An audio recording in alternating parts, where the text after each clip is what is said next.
Assalamualaikum warahmatullahi wabarakatuh.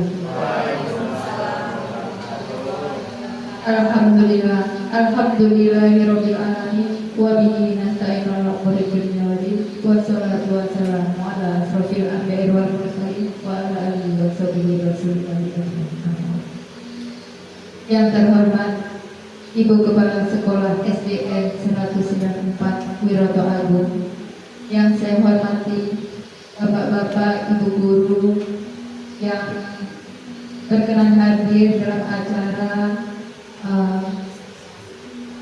diseminasi budaya positif guru penggerak angkatan 11. Puji syukur atas kehadiran Allah Subhanahu wa taala, berkat rahmat karunialah kita pada pagi hari ini kita diberi keadaan sehat walafiat. Amin Allahumma amin.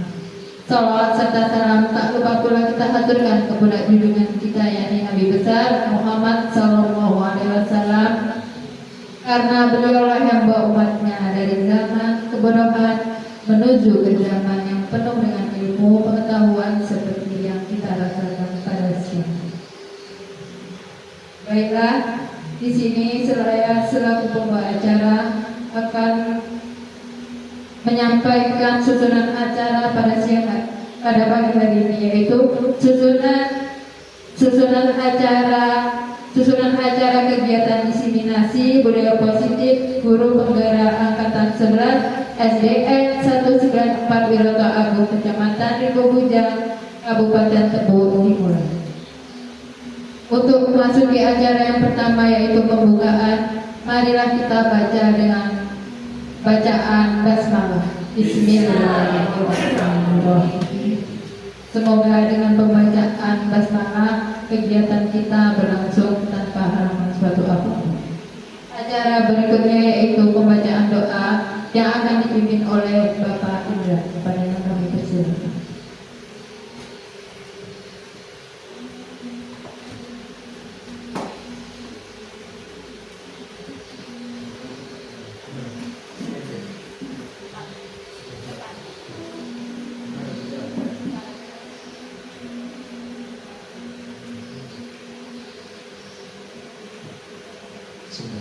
Assalamualaikum warahmatullahi wabarakatuh.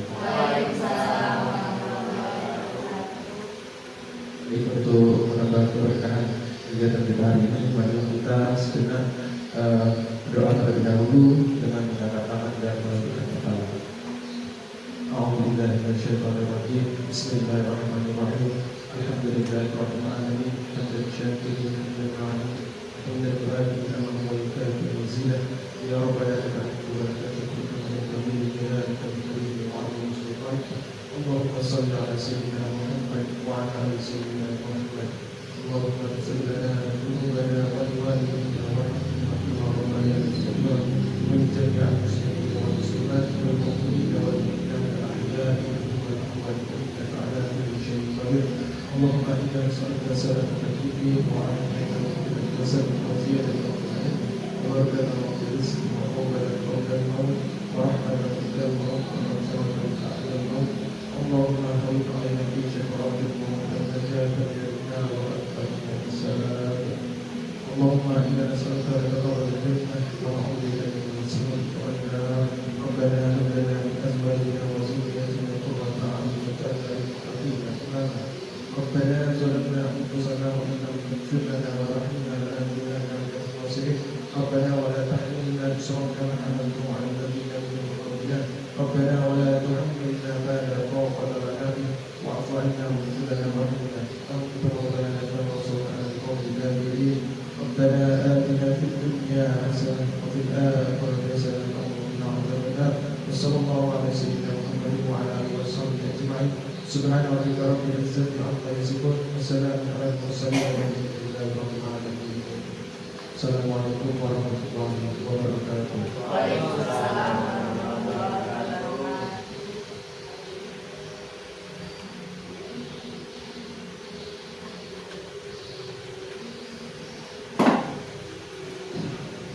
Demikianlah pembacaan doa. Semoga acara ini bertambah lancar. Amin. Acara yang selanjutnya yaitu sambutan kepada Kepala Sekolah SDN 194 Wirota Agung. Kepada Ibu Kepala Sekolah kami persilakan. Bismillahirrahmanirrahim. Assalamualaikum warahmatullahi wabarakatuh. Waalaikumsalam warahmatullahi wabarakatuh. Ibu-ibu calon guru penggerak angkatan 11, yaitu Ibu Yulis Tramiasi SPD dan Ibu Sumaris SPD yang sangat saya hormati. Selanjutnya Bapak-bapak, Ibu-ibu peserta yang hadir dalam acara diseminasi pada hari ini yang sangat saya muliakan. Alhamdulillahirrahmanirrahim. Kita panjatkan puji dan syukur kepada Allah Subhanahu wa taala bahwasanya pada hari ini kita telah diberikan rahmat kesehatan sehingga kita dapat melaksanakan kegiatan diseminasi budaya positif oleh CGP Angkatan 11 SD 194 dengan aman dan lancar harapannya. Amin. Salat beriring salam, marilah kita aturkan kepada junjungan kita Nabi Muhammad SAW yang telah membawa kita ke dalam alam kemuliaan dan akan kita nantikan syafaatnya di hari kiamat nanti. Amin. Ibu-ibu CGP Angkatan 11 SD 194 dan Bapak Ibu peserta diseminasi yang saya hormati, pada hari ini pertama kami mengucapkan banyak terima kasih atas waktu yang telah disediakan oleh Bapak Ibu semuanya, sehingga harapannya kegiatan hari ini nantinya dapat bermanfaat dan dapat diimplementasikan dalam proses pembelajaran yang berpusat kepada siswa untuk guru kelas maupun guru mata pelajaran di sekolah kita. Bapak-bapak, ibu-ibu, acara ini adalah acara diseminasi guru penggerak angkatan 11 untuk SD 194 yang ketiga kali, karena pertama angkatan 5 sudah ada 1 orang guru penggerak dan alhamdulillah lulus.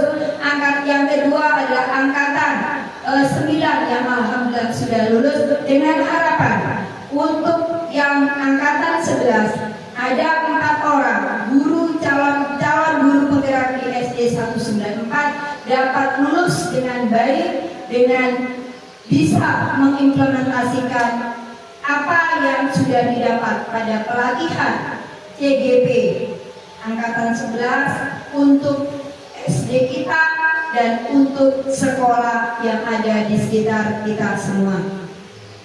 Besar harapan kami kepada ibu-ibu calon guru penggerak angkatan 11, bagaimana mari kita bersama-sama bergerak melakukan perubahan untuk mewujudkan proses pembelajaran yang berpusat kepada peserta didik dalam implementasi kurikulum merdeka.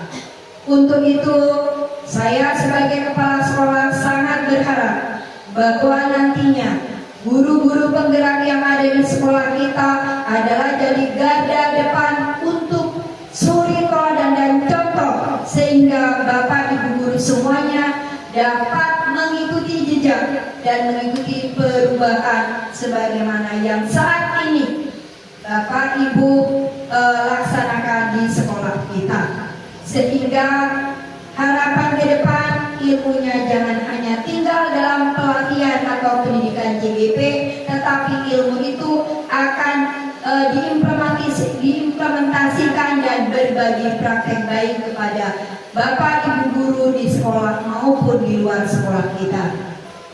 Untuk itu, marilah kita mohon kepada Allah Subhanahu wa taala semoga kegiatan diseminasi pada hari ini dapat berjalan lancar, dapat Kemudian dengan resmi acara diseminasi hari Sabtu tanggal 24 Agustus 2024, diseminasi budaya positif CGP Angkatan 11 resmi saya buka. Demikianlah Bapak Ibu sambutan pembuka dari saya selaku Kepala Sekolah. Mohon kiranya Bapak Ibu nantinya dapat mengikuti sampai selesai dan menghasilkan manfaat perubahan dalam kita melaksanakan tugas kita, membimbing, mendidik putra-putri kita menjadi generasi bangsa yang bertakwa kepada Allah Subhanahu wa taala dan berkarakter baik. Kiranya saya dari kepala sekolah bila mana ada hal, fasilitas, dukungan dan support belum memuaskan untuk ibu-ibu calon CGP angkatan 11, maka dengan ini saya mohon maaf yang sebesar-besarnya. Wabillahi taufiq wal hidayah. Wassalamualaikum warahmatullahi wabarakatuh.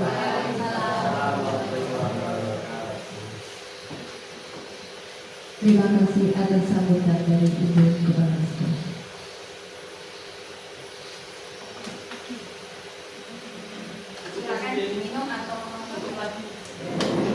Selanjutnya yaitu penyampaian materi tentang penerapan budaya positif yang akan disampaikan oleh Ibu Sumarlis SPD. Kepada yang kami persilakan.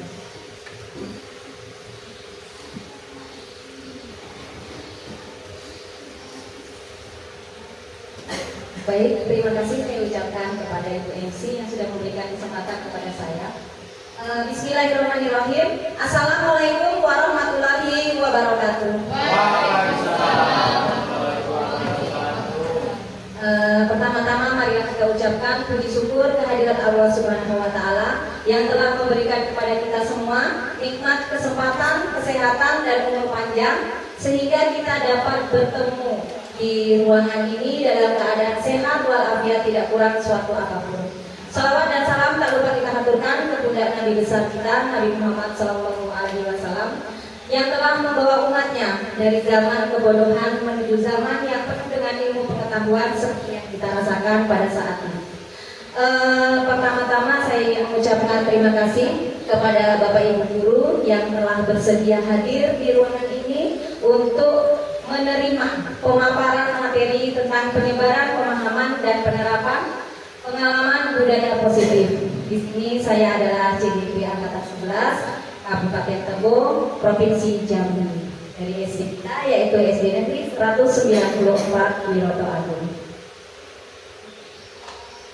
Baik, pada penyebaran budaya positif di sini ada beberapa inti materi yang akan saya sampaikan, yaitu yang pertama adalah tentang perubahan paradigma baru. Kemudian yang kedua adalah mengenai disiplin positif. Yang ketiga nilai-nilai kebajikan. Yang keempat kebutuhan dasar manusia. Yang kelima motivasi perilaku manusia. Yang keenam adalah posisi kontrol guru. Yang ketujuh adalah keyakinan kelas. Dan yang terakhir adalah mengenai segitiga restriksi. Nah, di sini perubahan paradigma baru ini adalah materi kita yang pertama. Pembelajaran paradigma baru merupakan pembelajaran yang dirancang berdasarkan prinsip berdiferensiasi, sehingga para peserta didik belajar sesuai dengan kebutuhannya, berdasarkan tahap perkembangannya sesuai dengan teori psikologi untuk mewujudkan profil pelajar Pancasila. Profil pelajar Pancasila ini adalah ada enam dimensi profil pelajar Pancasila. Yang pertama adalah beriman dan bertakwa terhadap Tuhan Yang Maha Esa dan berakhlak mulia. Di sini kita menanamkan yang pertama adalah keimanan kepada siswa kita, karena negara kita juga adalah negara yang berketuhanan kepada Tuhan Yang Maha Esa. Walaupun agama di Indonesia bukanlah hanya agama Islam saja, jadi di sini ada juga toleransi kita kepada pemeluk agama lain, karena agama di Indonesia juga ada banyak. Kemudian yang kedua adalah berkebinekaan global, kemudian bergotong royong, kreatif, mandiri, dan bernalar kritis. Jadi 6 dimensi profil pelajar Pancasila ini adalah merupakan tujuan akhir dari pendidikan yang kita terapkan kepada siswa-siswa kita. Diharapkan siswa-siswa kita di seluruh Indonesia itu muaranya akhirnya memiliki sikap dan karakter yang sesuai dengan profil pelajar Pancasila yang memuat 6 dimensi profil pelajar Pancasila ini tadi tersebut. Kemudian miskonsepsi tentang posisi kontrol. Yang pertama adalah guru dapat mengontrol murid.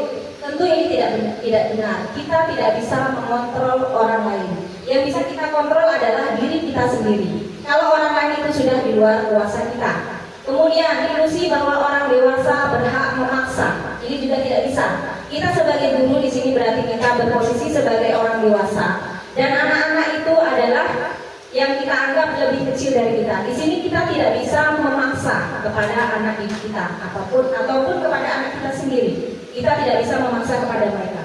Kemudian ilusi bahwa semua penguatan positif efektif dan bermanfaat. Misalnya di sini dengan memberikan hadiah.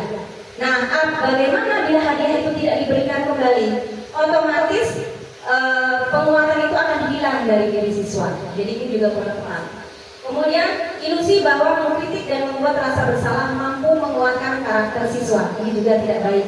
Kalau kita membuat siswa kita merasa bersalah, itu bisa membuat dia merasa rendah diri dan menjadi kurang percaya diri. Apalagi kalau kita lakukan itu di depan siswa-siswa yang lain di kelas. Cuman kadang-kadang masih terjadi juga di kita ya Bapak Ibu. Terutama saya sendiri kadang-kadang juga saya lupa. Seharusnya kalau kita menegur anak didik kita itu bukan di depan teman-temannya. Kemudian di sini berubah paradigma stimulus respon dan ke posisi kontrol. Stimulus respon adalah realita bahwa kebutuhan kita sama. Nah, yang sebenarnya realitasnya adalah kebutuhan kita berbeda. Jangankan anak didik kita sendiri sebagai guru juga kebutuhan kita itu berbeda, tidak bisa sama. Kemudian kita mencoba merubah orang agar berpandangan sama dengan kita. Jadi teori kontrolnya kita berusaha memahami pandangan orang lain tentang dunia. Kita tidak bisa memaksakan pandangan kita itu sama dengan pandangan orang lain. Tentu kita memiliki keyakinan dan pemikiran yang berbeda-beda. Kemudian yang selanjutnya adalah perilaku buruk dilihat sebagai suatu kesalahan. Kalau teori kontrol, semua perilaku memiliki tujuan. Jadi kesalahan itu adalah proses. Kemudian orang lain bisa mengontrol saya. Yang terjadi sebenarnya adalah hanya Anda yang bisa mengontrol diri Anda sendiri. Kita tidak bisa dikontrol oleh orang lain. Kemudian nilai-nilai kebajikan. Nilai-nilai kebajikan ini dapat diartikan sebagai nilai-nilai kebaikan yang dapat kita lakukan dalam kehidupan kita sehari-hari. Yang pertama, contoh nilai-nilai kebajikan universal. Yang pertama terdapat dalam profil pelajar Pancasila yang tadi, yang memuat ke-6 dimensi profil pelajar Pancasila, yaitu yang pertama beriman dan bertakwa terhadap Tuhan Yang Maha Esa dan berakhlak mulia, kemudian berkebinekaan global, gotong royong. Kemudian gotong royong ini sudah merupakan budaya bangsa kita sejak lama. Sejak lama kerjasama dan gotong royong ini sudah ada di dalam kehidupan nenek moyang kita. Jadi sebenarnya ini merupakan warisan budaya bangsa kita sendiri yang kita angkat kembali dalam nilai-nilai profil pelajar Pancasila. Kemudian ada mandiri, tidak bergantung kepada siapapun, kreatif, mengeluarkan ide-ide yang kreatif, kemudian bernalar kritis. Ini bisa diartikan sebagai cerdas. Selanjutnya adalah nilai-nilai kebajikan dari IPO Primary Years Program, yaitu integritas, mandiri, antusias, empati, toleransi, rasa hormat, keingintahuan, kreativitas, kerjasama, percaya diri, dan komitmen. Kemudian juga ada nilai-nilai kebajikan yang berkaitan dengan keterampilan hidup. Keterampilan hidup ini diantaranya adalah dapat dipercaya, lurus hati, kemudian pendengar yang aktif, tidak merendahkan orang lain, memberikan yang terbaik untuk diri sendiri. Kemudian ada juga selanjutnya selanjutnya, materi kita adalah tentang kebutuhan dasar manusia. Semua hal yang dilakukan manusia adalah usaha untuk memenuhi kebutuhan hidupnya. Maka seluruh tindakan manusia memiliki tujuan tertentu, yaitu untuk mendapatkan keinginannya yang berkaitan dengan kebutuhan dasar manusia. Jadi kebutuhan dasar manusia ini ada beberapa macam. Next. Nah, di sini yang pertama ada kebutuhan bertahan hidup. Di sini ada kebutuhan akan kesehatan, rumah, pakaian, dan makanan. Termasuk kita bekerja setiap harinya, itu adalah untuk memenuhi salah satu kebutuhan dasar kita, yaitu untuk mencari nafkah. Nah, di sini jadi kebutuhan dasar manusia yang pertama adalah untuk bertahan hidup, karena setiap manusia pasti berusaha untuk mempertahankan kehidupannya.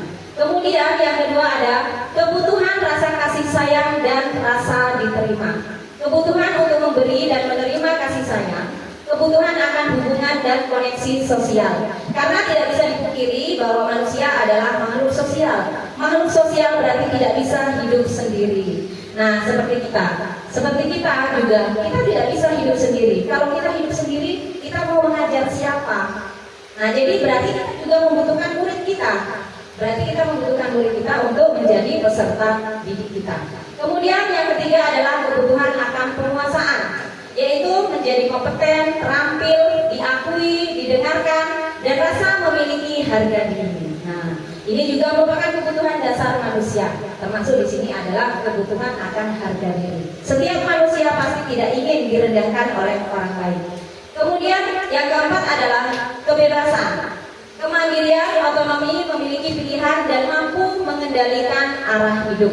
Ini juga kebutuhan dasar manusia. Seperti teori yang tadi kita sudah melihat tadi, bahwa tidak ada yang bisa mengontrol diri kita kecuali diri kita sendiri. Kemudian kebutuhan akan kesenangan. Di sini adalah mencari kesenangan seperti bermain dan tertawa. Kebutuhan-kebutuhan ini juga tentunya ada pada peserta didik kita. Next. Kemudian motivasi perilaku. Motivasi perilaku di sini ada dua. Yang pertama motivasi ekstrinsik dan motivasi intrinsik. Seperti kita ketahui bahwa motivasi ekstrinsik ini berasal dari luar diri kita. Kalau intrinsik itu berasal dari dalam diri kita sendiri. Kemudian kalau motivasi ekstrinsik ini biasanya dilakukan untuk menghindari ketidaknyamanan atau hukuman. Kemudian juga untuk mendapatkan imbalan atau penghargaan dari pihak lain. Nah, tetapi motivasi ekstrinsik ini biasanya tidak akan bertahan lama seperti dengan motivasi intrinsik. Karena kalau untuk motivasi intrinsik ini menghargai diri sendiri dengan nilai-nilai yang diyakini. Jadi yang namanya keyakinan di dalam hati itu biasanya akan lebih kuat daripada apa yang diperoleh dari luar dari diri kita sendiri, karena dia akan mampu bertahan lama. Karena kalau motivasi ekstrinsik ini akan dihentikan, otomatis orang sudah tidak akan lagi melakukan hal-hal yang positif. Tetapi kalau motivasi itu berasal dari diri kita sendiri, tidak terpengaruh dari pihak manapun, walaupun motivasi eksternal ini sudah tidak ada, kalau memang kita meyakini apa yang kita lakukan itu adalah hal yang benar dan baik dan positif, maka kita akan tetap melakukannya. Maka dari itu motivasi intrinsik ini lebih kuat daripada motivasi ekstrinsik. Kemudian motivasi perilaku. Yang pertama ini ada hukuman, yang kedua konsekuensi, dan yang ketiga ada restitusi. Hukuman yang pertama ini, hukuman tidak berhubungan dengan kesalahan yang dibuat. Nah, jadi kita sebagai seorang pendidik tidak sama lagi seperti dulu. Kalau dulu saya dihukum oleh guru saya lapor kepada orang tua saya kena marah. Malah saya yang dimarah, kenapa kamu sampai dihukum? Pasti ada kesalahan yang kita perbuat, iya kan? Nah, misalnya tidak membawa apa yang ditugaskan guru seperti itu. Tapi kalau sekarang anak kita jewer telinganya, dia lapor kepada orang tuanya yang akan mendatangi kita. Seperti itu. Jadi kehidupan ini sudah berubah, paradigmanya itu sudah berubah. Jadi tidak sama lagi seperti dulu. Orang tua sekarang lebih kritis daripada orang tua saya dulu. Kalau orang tua saya dulu tidak masalah, anak saya disentik telinganya, dijewer telinganya, atau dicubit tidak masalah. Tetapi sekarang itu tidak Jadi kadang hukuman ini juga tidak berkaitan dengan kesalahan anak tersebut. Misalnya tidak membuat PR, tetapi disuruh berlari keliling lapangan bola 5 kali. Tidak ada kaitannya. Tetapi kalau itu dengan pelajaran olahraga mungkin masih berkaitan. Tapi kalau dengan pelajaran kita yang tidak ada hubungannya dengan kaitan fisik, jadi kadang kesalahan itu, hukuman itu yang kita lakukan itu tidak ada kaitannya. Nah, ini yang harus dihindari. Kemudian bersifat satu arah. Kemudian juga biasanya hukuman berupa hukuman fisik. Hukuman fisik inilah yang sekarang tidak bisa diterima oleh para orang tua. Berbeda dengan orang tua waktu saya kecil dulu. Kalau waktu kecil dulu tidak masalah, berarti itu guru betul sudah mendidik kamu supaya benar. Tapi kalau sekarang tidak bisa, mereka akan protes dengan kita. Kemudian hukuman ini juga tidak baik karena membuat siswa itu merasa kurang percaya diri. Seperti itu, merasa dirinya gagal. Nah, itu makanya kita hindari. Kemudian yang kedua ada konsekuensi. Konsekuensi ini hukuman berhubungan dengan kesalahan yang dibuat. Kemudian terencana dan disepakati mengikuti peraturan. Kemudian guru sebagai monitor. Kalau konsekuensi misalnya seperti ini. Apabila ada siswa yang terlambat 15 menit, maka dia akan pulang 15 menit lebih lama daripada yang lain. Nah, kalau konsekuensi ini masih lebih baik daripada hukuman. Jadi konsekuensinya seperti itu. Misalnya, apabila ada siswa yang merusakkan barang temannya, maka konsekuensinya harus memperbaikinya. Nah, itu masih boleh juga. Nah, kemudian kalau tetapi yang lebih tepatnya nanti di sini adalah ada restitusi. Restitusi ini adalah proses dialog dengan murid yang bertujuan menyelesaikan masalah oleh murid itu sendiri. Nanti ada kita perdalam lagi tentang restitusi.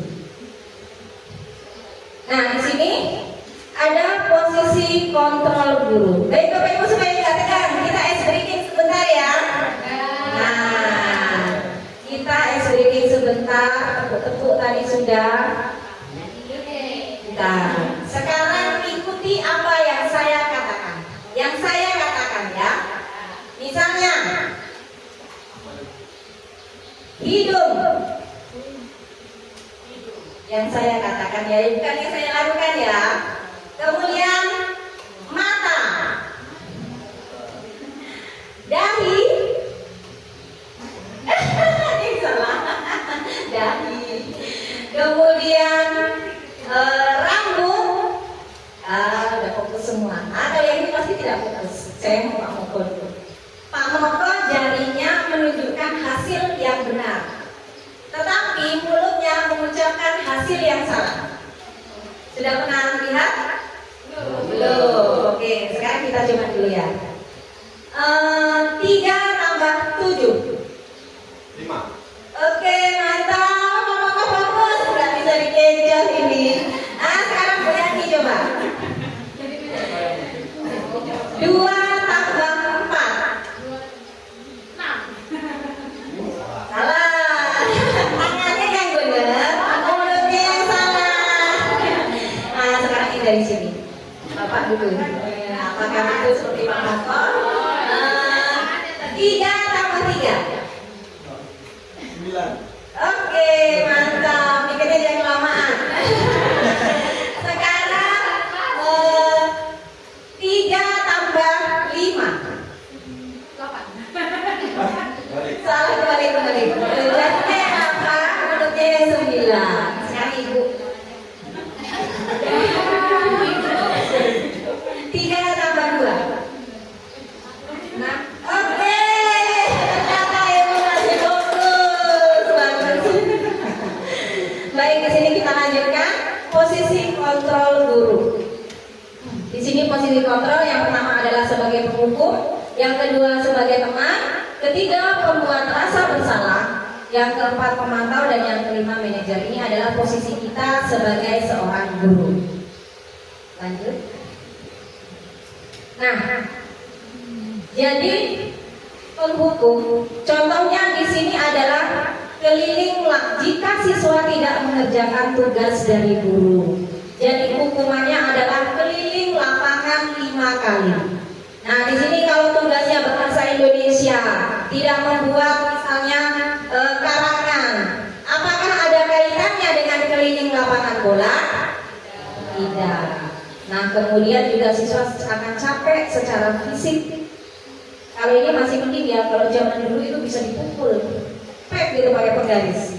Kalau ini zaman dulu, pernah dulu ada juga yang dipukul tangannya seperti ini dengan menggunakan batang bunga sampai batang bunganya rontok. Nah, itu kan sudah fisik. Jadi itu yang kita hindari sekarang. Jadi hukuman ini biasanya tidak ada kaitannya dengan apa kesalahan siswa. Kemudian juga hukuman ini kalau keliling lapangan bola, kira-kira siswa menjadi malu apa tidak? Malu dilihat oleh teman-temannya. Apalagi yang perempuan yang sudah kelas 6 itu sudah mulai malu-malu kucing. Nah, itu pasti dia akan malu. Jadi di sini yang akan kita hindari. Kemudian sebagai teman, kalau sebagai teman misalnya kata-kata yang diucapkan, diucapkan, ayo dong kerjakan tugas dari ibu. Nanti kalau sudah selesai boleh bermain kembali. Di sini kita memposisikan diri kita sebagai teman. Tetapi dalam posisi teman ini biasanya guru akan kurang dihormati dan dihargai oleh murid. Murid akan menganggap, ibu enak kok, ibu nggak marah. Jadi ibu hanya sebagai teman saja. Ini juga kurang tepat ya Bapak Ibu. Kemudian membuat rasa bersalah. Kamu sudah diperingatkan, namun selalu dilanggar. Kamu senang ya jika ibu ditegur kepala sekolah. Nah, ini kan membuat siswa itu merasa, waduh, ibu guru dimarahi ibu kepala sekolah gara-gara saya. Kemudian ini membuat anak merasa gagal dengan dirinya. Ini membuat rasa bersalah ya. Jadi menciptakan rasa bersalah kepada siswa. Ini juga kurang tepat. Kemudian posisi selanjutnya adalah posisi sebagai pemantau. Kamu sudah tahu konsekuensinya. Sekarang selesaikan tugasmu dan segera dikumpul. Kalau pemantau ini juga tidak ada dengan hukuman fisik. Jadi ini masih lebih baik daripada posisi-posisi yang lain. Yang terakhir adalah sebagai manajer. Manajer di sini kita berada posisinya seperti seorang manajer. Jadi manajer di sini adalah mencari solusi bagaimana ke depannya supaya tidak terulang kembali. Misalnya kata-kata yang bisa kita gunakan adalah kamu sudah tahu kesalahanmu, kemudian keyakinan sekolah apa yang kamu langgar, kemudian dan bagaimana kamu akan memperbaiki kesalahanmu. Ini berarti posisi kita sebagai seorang manajer. Dari kelima posisi kontrol, sekarang saya sendiri ya. Saya sendiri. Awalnya saya masih sering melakukan sebagai penghukum. Terus terang, sebagai penghukum dan pemantau, itu yang saya akui. Kalau sebagai teman, sesekali saja. Tapi kalau sebagai penghukum itu sering saya lakukan awalnya. Tetapi setelah saya mengikuti CGP ini, banyak diberi masukan, berkolaborasi dengan Bapak Fasilitator dan rekan-rekan guru yang lain. Ternyata sebagai penghukum itu memang kurang tepat. Jadi menurut Bapak Ibu semuanya, yang paling tepatnya yang mana kira-kira? Sebagai manajer, betul sekali. Sebagai manajer. Jadi penghukum ini perlahan-lahan kita kurangi. Kalau dengan konsekuensi tadi masih ini ya Bapak Ibu daripada sebagai penghukum. Karena penghukum itu membuat siswa itu merasa gagal. Saya gagal. Kemudian juga dengan hukuman, sesuatu yang sudah terjadi dengan siswa kita yang kita lakukan oleh guru, kalau itu sangat terasa oleh siswa, itu akan teringat sampai mereka dewasa. Seperti kemarin kami waktu pertama mengisi ini ya, ada pengalaman, disuruh menuliskan pengalaman apa yang Bapak Ibu ingat dari SD sampai SMA yang masih diingat sampai sekarang, pengalaman buruk dan pengalaman baik. Dan ternyata saya masih ingat pengalaman buruk yang pernah saya alami. Ada juga teman saya yang katanya pernah ditendang pantatnya oleh bapak gurunya. Katanya saya belum diberi kesempatan waktu SD. Ini sama DP nih, belum diberi kesempatan untuk menjelaskan apa kesalahan saya, kenapa saya seperti itu, tiba-tiba sudah ditendang pantatnya. Itu kejadian SD dan sampai sekarang masih ingat. Nah, jadi kita menghindari memori di ingatan siswa kita supaya memori yang ada itu adalah memori-memori yang baik, tapi bukan memori-memori yang buruk. Jadi kita memberikan pengalaman yang baik, karena pengalaman yang buruk itu akan membekas selamanya. Kalau yang saya ingat itu kejadian adalah ban sepeda saya dikempesi teman. Nah itu saya ingat sampai sekarang. Dan saya tidak tahu siapa yang kempesin. Waduh, rasanya waktu itu mau nangis. Nah itu pengalaman yang sedih bagi saya. Jadi kami disuruh menceritakan dari SD sampai SMA, boleh di sekolah atau di luar sekolah. Dan itu juga terjadi di sekolah sebenarnya. Nah jadi seperti itu. Jadi yang hukuman secara fisik ini diusahakan untuk kita hindari. Selanjutnya adalah pembentukan keyakinan kelas. Pembentukan keyakinan kelas di sini berbeda dengan peraturan. Nah sekarang siapa yang ingin menjawab? Apa perbedaan keyakinan kelas atau kesepakatan kelas? Keyakinan ini sama dengan kesepakatan kelas dengan peraturan. Silakan kamu kok dijawab.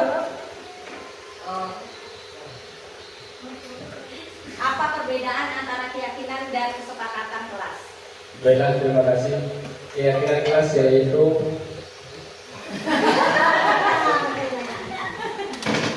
Kesepakatan ya Bapak, kesepakatan kelas sama.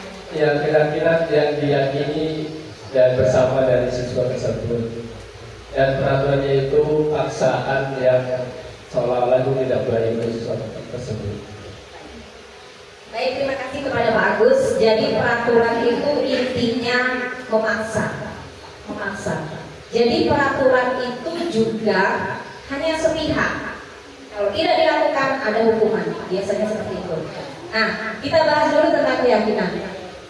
Keyakinan ini adalah dibuat lebih abstrak daripada peraturan yang rinci. Jadi kalau peraturan itu lebih jelas.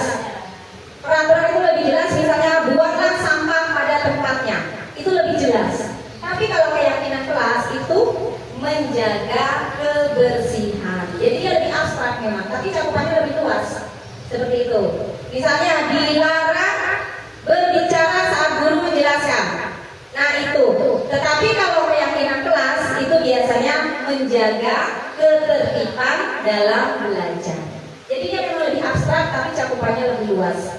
Kemudian berupaya pernyataan-pernyataan yang universal, jadi lebih umum. Kemudian selanjutnya dibuat dalam kalimat positif. Kalau peraturan biasanya dilarang terlambat, dilarang mengejek teman. Nah, tapi kalau keyakinan kelas atau kesepakatan kelas itu berarti kalau mengejek teman, kira-kira apa Bapak? Dilarang mengejek teman menjadi apa? Ya, saling menghargai atau menghargai teman, seperti itu.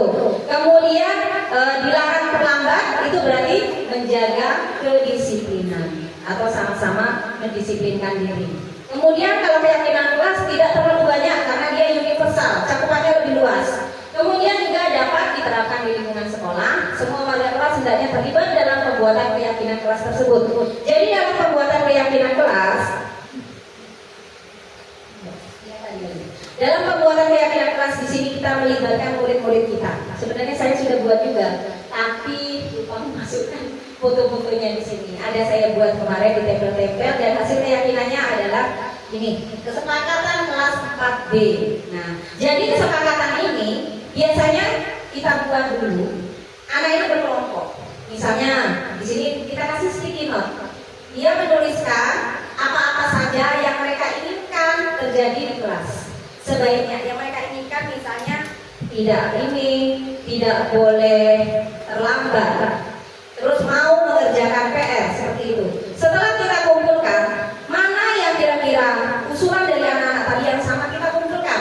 Yang misalnya harus mau piket, tidak membuang sampah sembarangan, berarti itu kan sama poinnya menuju ke satu keyakinan atau satu kesepakatan, yaitu menjaga kebersihan, seperti itu. Kemudian misalnya tidak boleh mengejek, tidak boleh berkelahi, itu kita kumpulkan ya dari anak-anak tadi, itu menuju ke satu keyakinan juga, yaitu apa? Kira-kira Bapak Ibu? Saling menyayangi dan menghormati, menghargai. Nah jadi kira-kira seperti itu. Jadi kita libatkan peserta didik kita. Jadi itu bedanya dengan peraturan. Jadi kalau saya dulu setiap awal tahun pelajaran saya selalu membuat peraturan kelas. Jadi saya katakan begini, kalau belajar dengan ibu ada peraturannya. Tidak boleh masuk kelas di belakang guru. Nah itu dulu yang saya lakukan. Yang kedua, tidak boleh terlambat, tidak boleh membuang sampah sembarangan, tidak boleh mengobrol di kelas, tidak boleh mengejek teman, tidak boleh berkelahi. Semua saya buat sendiri. Pada tahun-tahun sebelumnya saya masih seperti itu. Saya buat sendiri semuanya. Ini peraturan belajar dengan ibu. Kalau kamu mau belajar dengan ibu, kamu harus mematuhi peraturan ibu. Nah, seperti itu yang saya lakukan dulu. Tetapi setelah mengikuti CGP ini, ternyata itu kurang tepat. Salah sih tidak, tapi kurang tepat saja. Jadi kita membuat kesepakatan. Jadi kalau sudah kita buat kesepakatan dan dilanggar oleh anak tersebut, kita bisa menarik kembali apa yang sudah mereka sepakati. Nah, kemarin kan sudah sepakat ini, kamu harus piket, harus mau piket. Kemarin kita sudah sepakat kita untuk saling menjaga kebersihan. Nah, seperti itu. Jadi kita bisa mengingatkan mereka kembali bahwa kita sudah sepakat. Nah, seperti itu. Itu bedanya dengan peraturan. Kalau peraturan kita akan langsung menghukum nih pasti. Nah, tidak mau piket kan. Sekarang berarti kamu piketnya berbeda. Cuci WC. Nah, seperti itu. Jadi kalau di sini kita mengingatkan. Tapi ada baiknya juga kalau misalnya WC jadi bersih gitu ya Bapak Ibu. Pahala buat kalian. Seperti itu. Cuman kita sekarang lebih kita kaitkan saja kepada kesepakatan kita, kesepakatan kelas. Kemudian selanjutnya adalah tentang segitiga restitusi. Segitiga restitusi ini adalah suatu proses dialog yang dijalankan oleh guru agar dapat menghasilkan murid yang mandiri dan bertanggung jawab. Nah, ini ada sedikit bacaan. Terima kasih Bu Wilis untuk tolong membagikan. Segitiga restitusi ini akan kita lakukan apabila kita sudah memposisikan diri kita, guru itu sebagai manajer.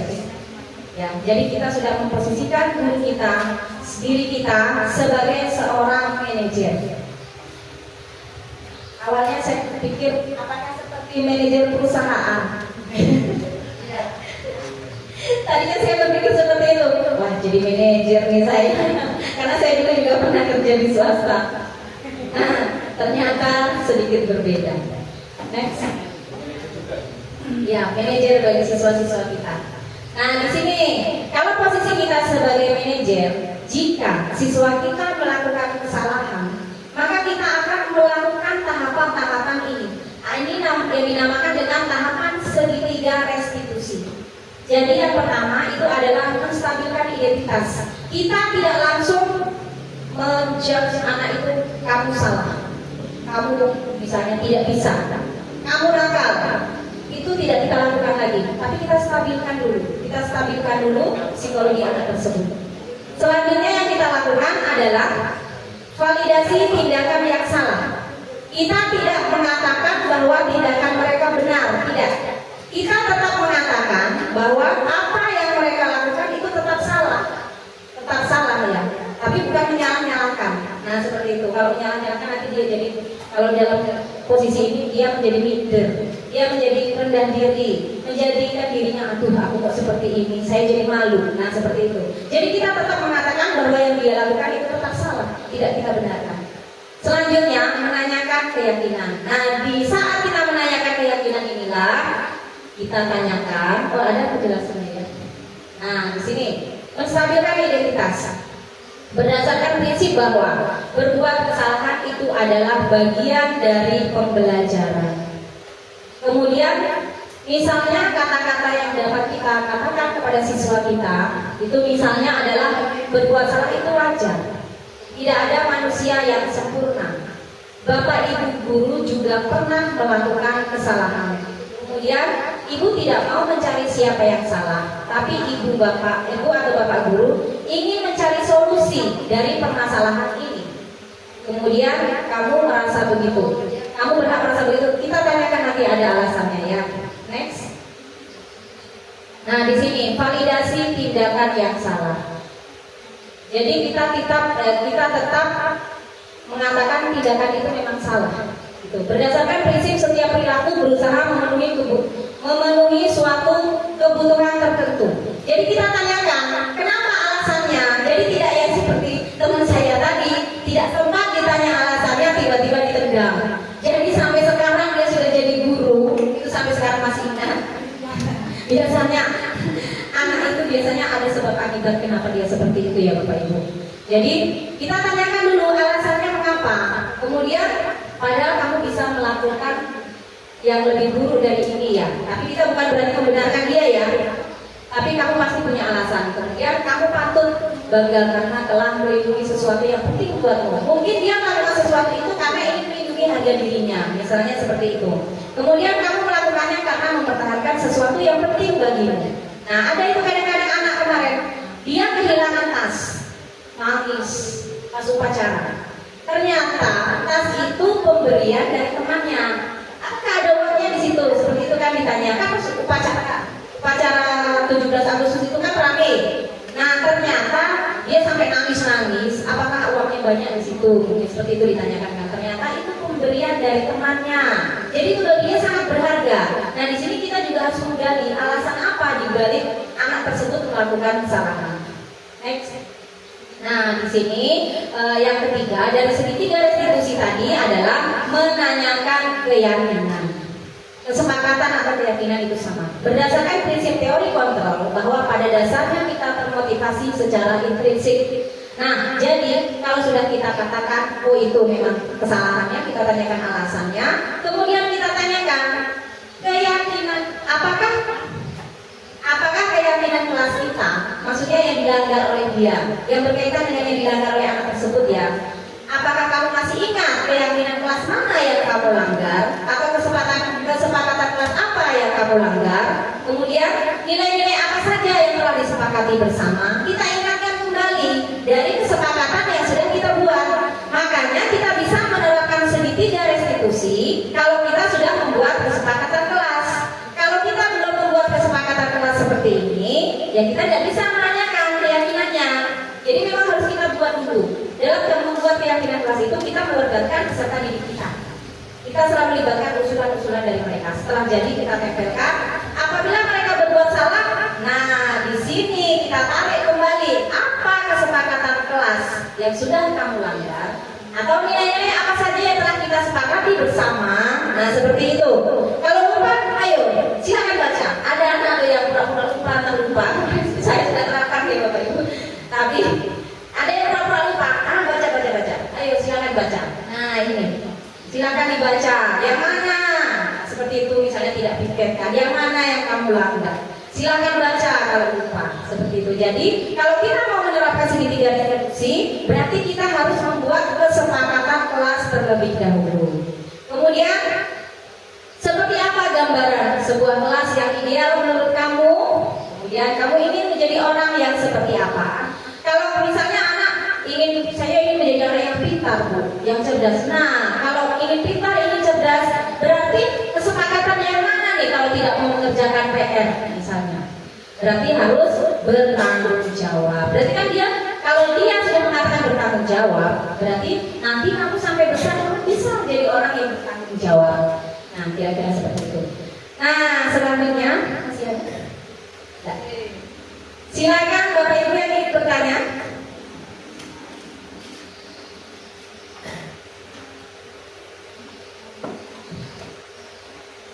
Saya mau bertanya di sini, bagaimana contoh penerapan segitiga restitusi dalam mengatasi kasus siswa kita? Baik, terima kasih kepada Bu Iri. Ada yang Bapak bertanya?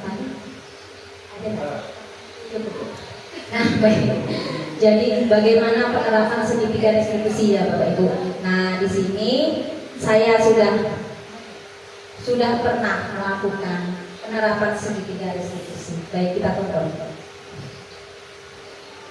Ini ada kasus dua. Sebenarnya ada dua kasus. Nah, sambil menunggu ya Bapak Ibu. Jadi ini kasusnya ini anak ini tidak piket. Ada kasus satu lagi yang tidak mengerjakan PR. Nah, di sini diawali Bapak Ibu ya. Kita panggil siswa kita secara tersendiri. Ini kasusnya adalah tidak piket kelas. Jadi kita panggil secara tersendiri. Kalau dulu terus terang, kamu tidak piket, ada tugas yang lain.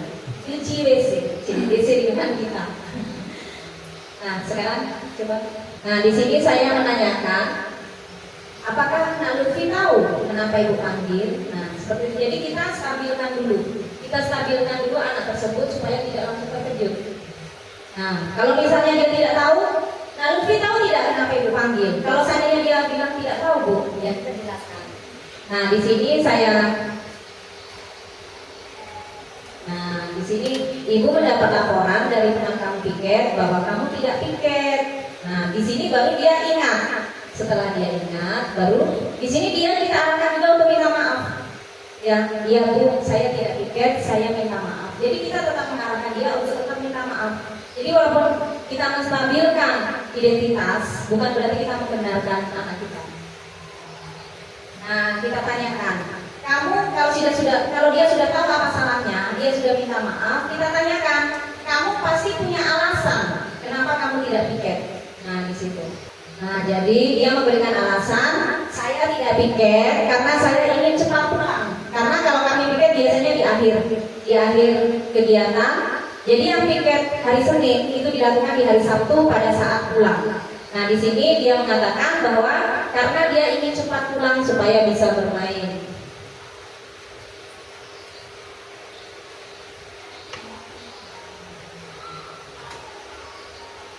Nah, di sini kita juga tetap memvalidasi tindakan yang salah. Tindakan kamu itu merugikan orang lain loh. Tetap kita ingatkan bahwa tindakan dia itu tetap salah.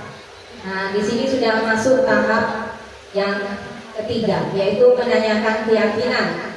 Kamu ingat tidak keyakinan atau kesepakatan kelas yang kamu langgar? Atau bagaimana keyakinan atau kesepakatan kelas kita? Nah, di situ. Kalau dia lupa bisa kita ingatkan.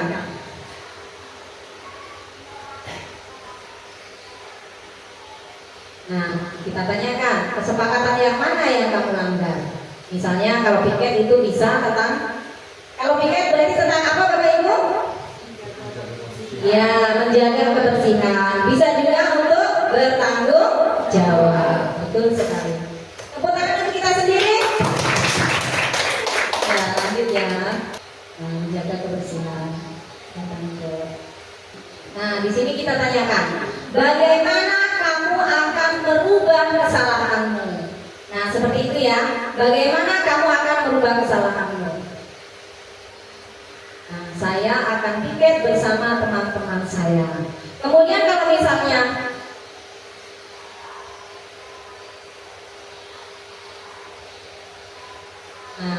Ibu harap kamu bisa menjalankan kesepakatan yang telah kita buat.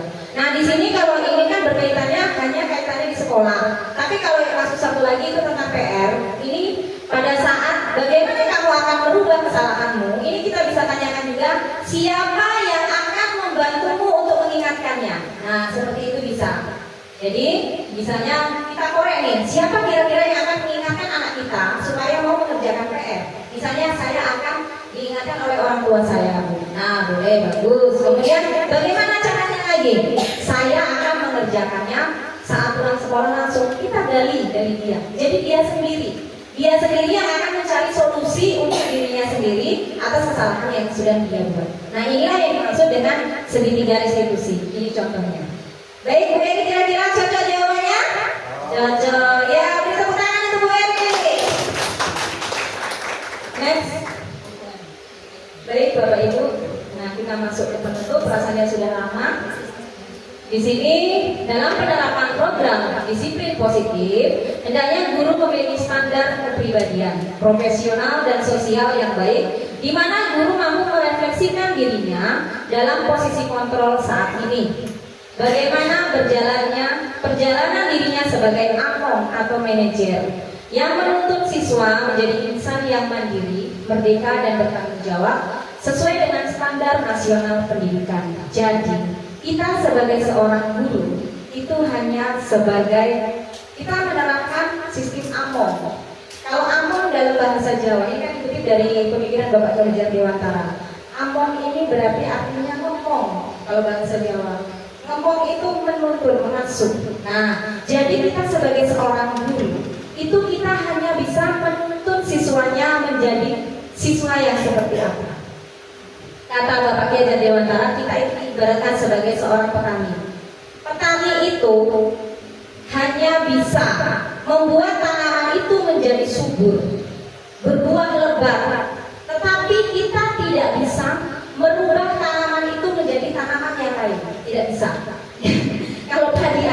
menjadi padi, kalau jagung akan tetap menjadi jagung. Seperti itu. Jadi kita tidak bisa merubah tanaman padi menjadi tanaman jagung. Tapi yang bisa kita lakukan adalah kita bisa memupuk, menyiram, dan kita bisa merawat tanaman tersebut agar tumbuh subur dan berbuah lebat. Jadi istilahnya seperti itu. Itu yang dinamakan dengan sistem AMOH menurut Bapak Ki Hajar Dewantara. Kita hanya bisa menuntut siswa menjadi insan yang mandiri, merdeka, dan bertanggung jawab sesuai dengan kodrat alam dan kodrat zamannya.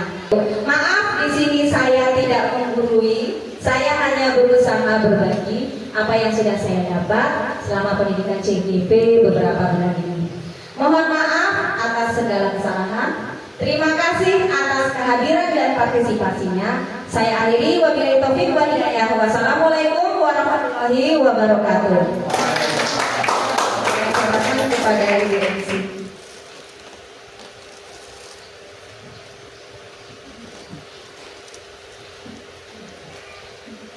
Terima kasih kepada Ibu Sumaris SPD atas penyampaian materinya. Demikianlah penyampaian materi dari Ibu Sumaris, semoga bermanfaat bagi kita semua. Dan mari kita tutup acara ini dengan bacaan hamdalah.